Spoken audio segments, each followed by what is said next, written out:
Part 1 of our King Tut mask is paper macheing.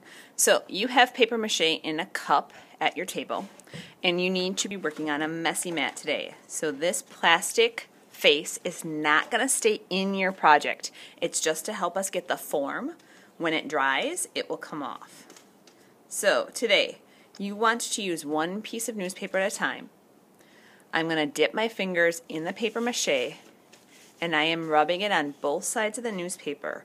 The newspaper needs to look wet, like you can almost see through it. And it's going on to the face form really smooth. So we're going to continue this all the way around the mask. Our paper strips are overlapping so that there's not a space between them. My paper strips are actually going onto the messy mat. They're laying flat. We need that to help us attach our mask to the headdress next week. So, laying it nice and flat, smoothing it. I am trying to fill in all the spaces on this form, on this mask, and I am smoothing them out, making sure I don't have things popping up, and I'm trying to see the features in the face. So that means I want to see where the nose is, and I want to see where the eyes are. So pretty much all of the newspaper right now is going across as best as I can. So I'm continuing with these strips all the way across the mask. This is one layer. So that means I've covered the mask just one time, trying to get rid of all that plastic. I am going to have to do this 2 more times. So a total of 3 layers. My next layer, I'm going to try to have the newspaper go up and down just to kind of have it going a couple directions. That will make the mask stronger. Every time I'm smoothing it, making sure there's not any bumps, and I'm trying to see the actual mask, the shape, the nose, the mouth. Because this is King Tut, you have a couple of choices. King Tut's mask has some added things like his long beard and his snake cobra. So we'll talk more about that on day 2 of this project. But you can have a choice to leave the mask like it is, just like a normal face. Or if you wanted to try to add those things, you could. So, to add the cobra, I am taking pieces of newspaper and getting them wet with paper mache, and I'm going to start to form them at the top of the forehead so it kind of sticks out a little bit. So I think I'm at probably at least 8 pieces of newspaper at this point to get that cobra shape. This is not just going to stay on the mask. I'm going to have to kind of put a band-aid over the top of it to get it to stick. So what I mean by that is I'm going to use some flat pieces of newspaper to go over the top to get it to stick. So that was just one piece of newspaper going sideways. I'm going to do one going up and down. And you kind of start to see just a little form on the forehead of the cobra.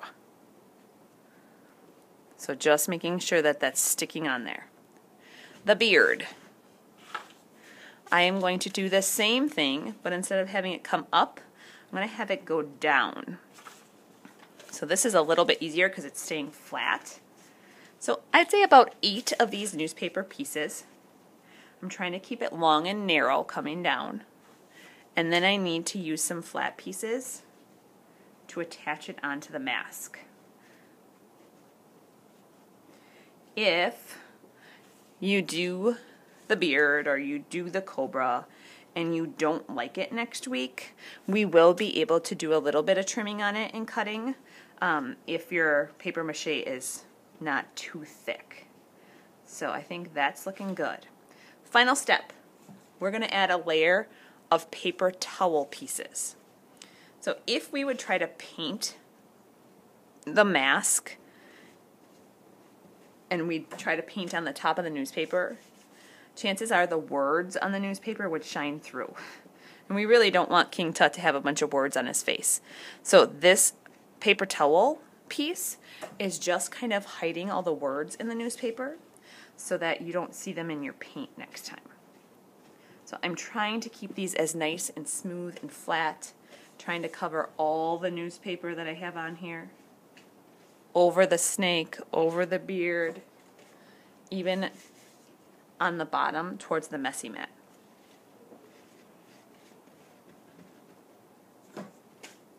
Almost finished. When I'm done, I'm going to have to try to get this mask off the messy mat. It's a little tricky. So I found that if you actually pick the messy mat up, get a hand on the bottom of it, you can kind of peel it off better that way. And your mask, smooth and nicely covered, is going to go on the back counter with your name just on the side of it. You are responsible for washing your table, washing your messy mat, washing your hands. Your messy mats will be wet, so once your messy mat is washed off, it needs to go in the drying rack. Part 2 of our King Tut mask is creating the back headdress. So I will keep the picture of King Tut up on the smartboard for you to look at, but you are going to need to get a piece of gold paper and a piece of tag board from the front table. I am going to glue these two pieces together. The gold paper is pretty thin, so we're going to glue it to the tag board just to make it stronger. Of course, my glue is not working. Grab another one here.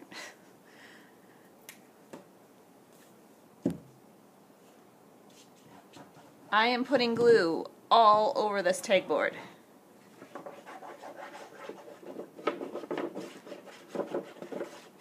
I am going to glue the gold paper on there shiny side up. I'm going to smooth it out. The gold will be bigger than your tag board. Now, looking at King Tut's mask, the top has a curve to it. So I'm going to try to curve this. So I'm going to do a little bit of planning ahead. I'm looking for the middle of this top. So I'm going to make a rounded corner going towards the middle of that paper, and I'm going to try to match it on the other side, symmetrical. I kind of draw a line across so I know where to put that curve in. Almost looks like a basketball court right now. 3-point line and where I'd shoot my free throws. At this point, you can choose to keep it down straight, or if you wanted to add a little bit of curve onto the headdress, you could. So I'm drawing on the tag board right now, not on the scrap shiny gold paper on the sides. Then I'm going to want to cut out a rectangle shape at the bottom. If I put my hand on there, it's about from my wrist to the tips of my fingers tall. That's going to be the neck. I'm going to write my name on the part I am not cutting out. And now, trim off the gold paper. I'm trimming where I drew all those lines.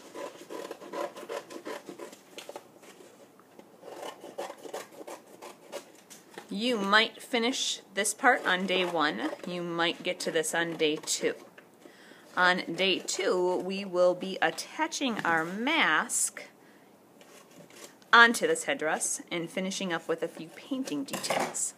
So if you get this far on day 1, this is going to come up to the front table in a nice pile, and you will have a little free choice time if you finish both of these parts.